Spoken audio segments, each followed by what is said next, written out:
जय भीम, जय भारत, जय संविधान। बहुजन समाज पार्टी के संस्थापक और वामसेप और डीएसपुर के संस्थापक मान्यवर काशीराम साहब के जन्म पे मेरी तरफ से सभी बहुजन समाज और पूरे देश के सभी देशवासियों को शुभकामनाएं। हमारे साथ में हमारे युवा साथी बहुजन सुदेश कुमार आर्य जी, जो चांदनी चौक लोकसभा के प्रभारी हैं बहुजन समाज पार्टी के। तो बात करेंगे उनसे कि अब आने वाले टाइम में इलेक्शन दिल्ली में भी जल्दी आने वाला है, क्योंकि दिल्ली की जिम्मेदारी है, तो उनसे दिल्ली के बारे में बात करना ज़्यादा ठीक रहेगा। तो क्या उनके प्लानिंग है और जो ग्राफ नीचे आ रहा है उसके पीछे क्या कारण है, उसको बढ़ाने के लिए क्या कोशिश कर रहे हैं। आपका बहुत बहुत धन्यवाद। मैं अम्बेडकर नेशन से हूँ, तो आप थोड़ा, क्योंकि हमारा जो व्यूअर है मेरा वो बहुजन समाज ही है, तो आप बताइए कि अभी जो आपके ये जो चीज़ें चल रही हैं, जैसे मैंने अभी रजनी जी से भी पूछा कि 14-15 से आप 0.75% पर आ रहे हैं, क्या क्या कारण है? पहले तो आपके चैनल को बहुत बहुत साधुवाद, जय भीम। और आज बहुत बड़ा दिन है हम सभी के लिए और इस पूरे भारत के बहुजन समाज के लिए, क्योंकि जिस मसीहा का आज जयंती हम पहले उसको सेलिब्रेट करें, उनके सिद्धांतों की बात करें, उनके मान सम्मान की बात करें, उनके बनाए विधान की बात करें। तो आज 57वां जन्म दिवस जो मानवर काशीराम जी का है, पहले तो आपके चैनल के माध्यम से तमाम भारत के लोगों को खासकर मैं दिल्ली में हूँ, तो दिल्ली के लोगों को बधाई, शुभकामनाएँ। मानवर काशीराम जी का साफ साफ संदेश था, जिसकी जितनी संख्या भारी उसकी उतनी हिस्सेदारी। तो जो संख्या धारी लोग हैं, तो वो लोगों की भी जिम्मेदारी है कि आज हम लोगों को मानवर काशीराम जी के उस बनाए पथ पर चलने की आवश्यकता है। उस मानवर काशीराम जी के बनाए विधान पर बात करने की आवश्यकता है। मानवर काशीराम जी ने किसी एक वर्ग विशेष के लिए काम नहीं किया। जो बहुजन समाज में 7,643 जातियाँ हैं, उन सभी जातियों को संगठित करके मानवर काशीराम जी ने एक पूरा राजनीतिक ताना बाना बुना और उन लोगों को हिस्सेदारी दी जो लोग कभी किसी मनवादी की चौखट तक नहीं चढ़ पाते थे, उनको सत्ता तक पहुंचाने का स्वप्न दिखाया। और इसमें मानवर काशीराम जी के साथ हजारों लाखों लोग, पदाधिकारी लगे, कार्यकर्ता लगे, और साथ में माननीय बहन जी भी उसी शिद्दत से उसी टाइम से लगी हुई हैं।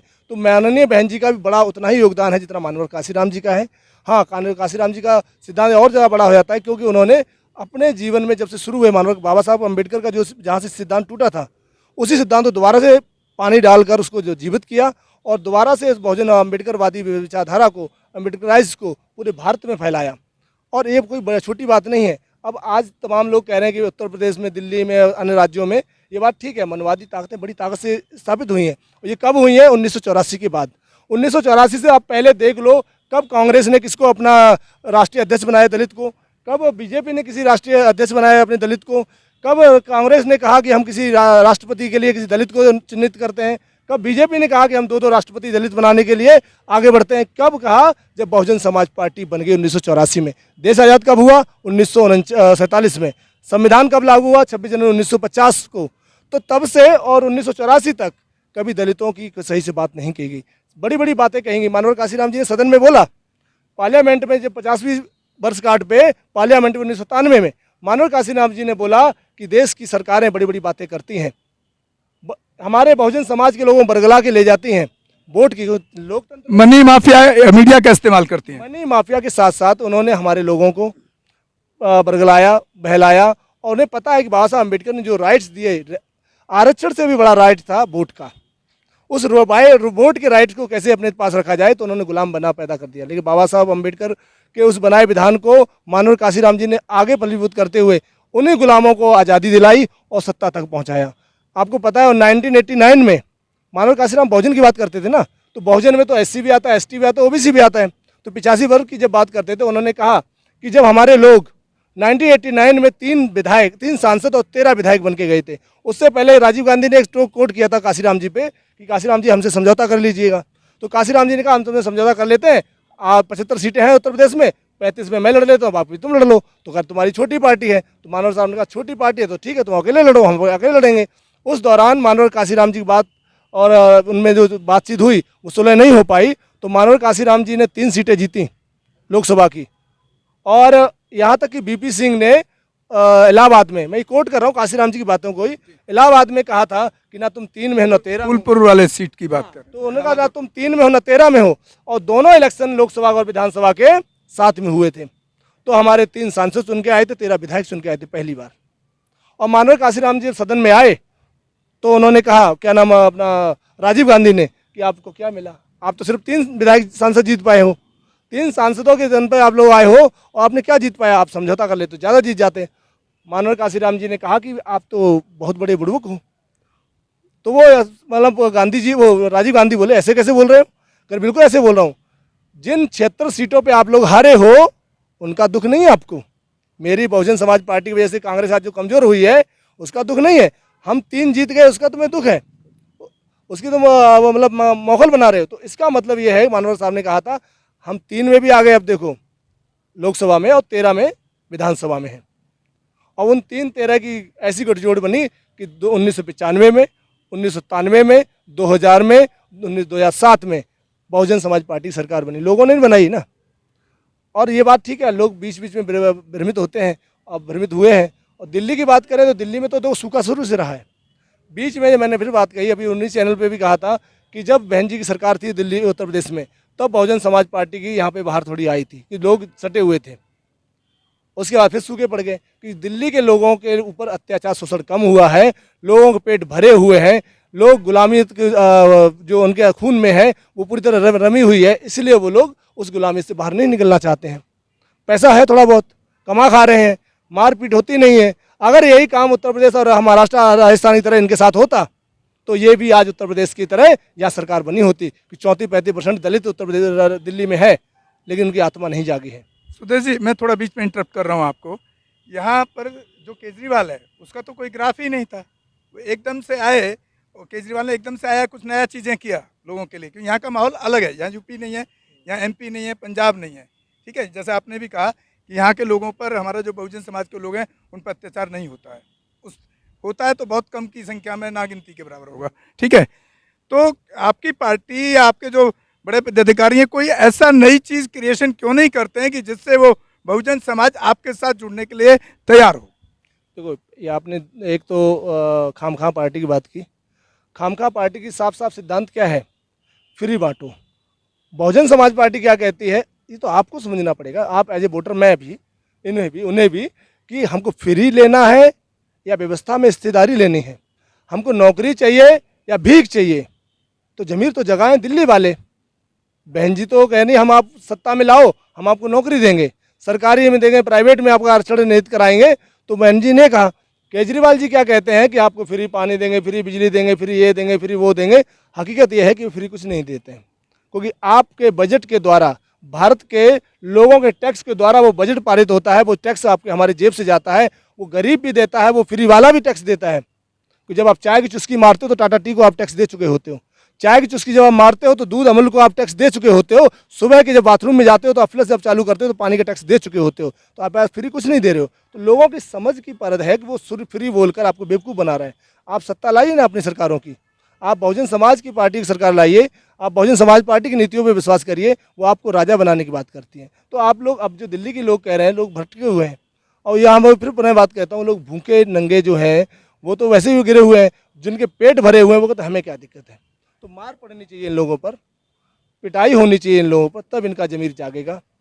सुदेश जी, बहन जी और साहब के बाद जो कुछ लोग और जो राजनीति में आए, जो बहुजन समाज से ही जुड़ा कहते हैं अपने आप को, उसमें चाहे वो वामन मेश्राम हैं, चाहे वो चंद्रशेखर हैं, चाहे वो एपीआई के अध्यक्ष हैं, क्या नाम है पूरा, अम्बेडकर जो लगाते हैं नाम के पीछे, इन नहीं, प्रकाश राव अम्बेडकर, आरपीआई उनका हो गया अपना बहुजन अघाड़ी, एपीआई है अम्बेडकर पार्टी ऑफ इंडिया। ये जो उदय हो रहा है, इनके साथ भी कुछ लोग हमारे बहुजन समाज के लोग काम कर रहे हैं, वो भी राजनीति कर रहे हैं, ठीक है।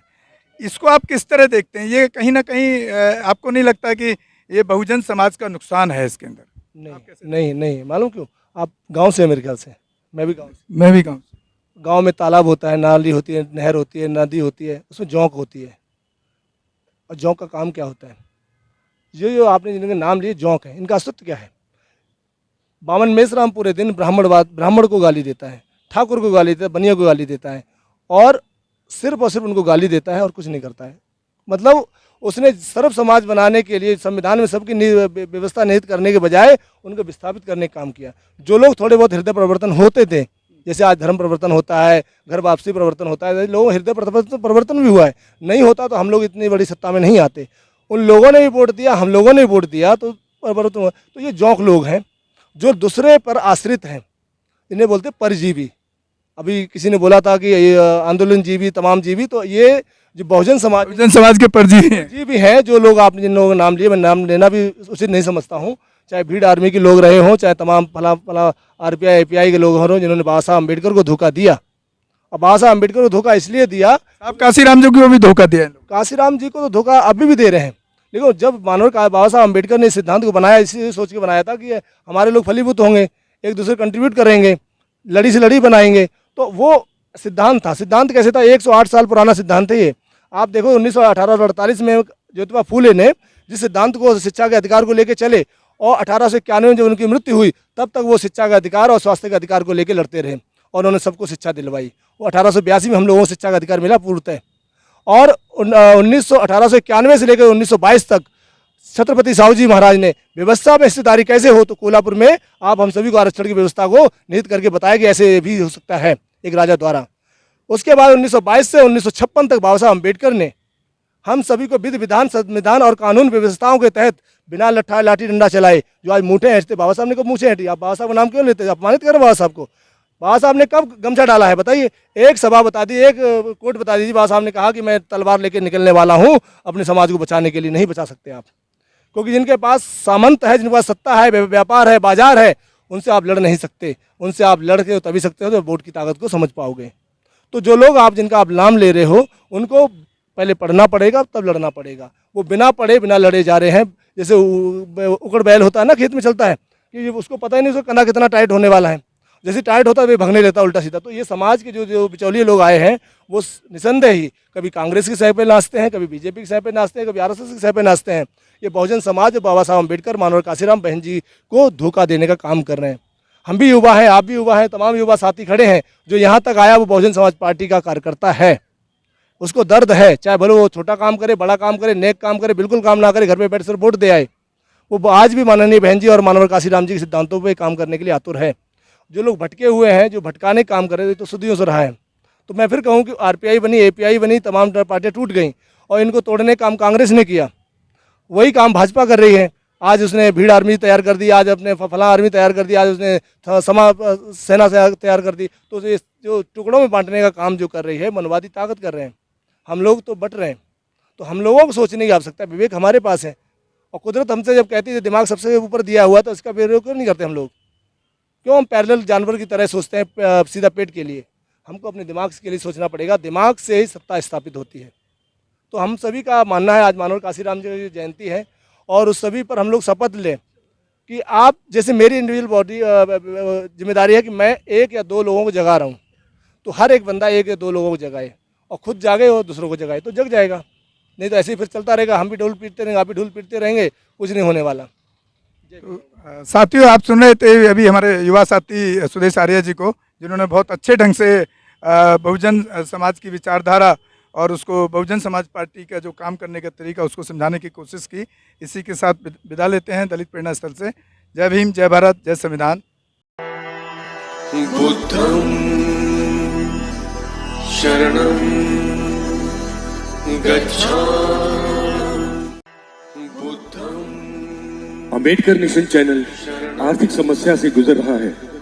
अगर आप बहुजन समाज में बाबा साहेब अंबेडकर और तथागत बुद्ध की विचारधारा को अधिक से अधिक लोगों तक पहुंचाना चाहते हैं, तो हमें आर्थिक सहयोग प्रदान करें, ताकि हम अपने चैनल के माध्यम से देश विदेश में समता, बंधुता, एकता और संवैधानिक अधिकारों को ज्यादा से ज्यादा लोगों तक पहुंचा सकें। आप अपनी सहायता राशि नीचे लिखे खाते में जमा करा सकते हैं। खाता धारक गौतम रत्ना, खाता संख्या 316957686551, IFSC कोड SBIN 0060336, बैंक भारतीय स्टेट बैंक। आप हमारे बैंक खाते का विवरण स्क्रीन पर भी देख सकते हैं।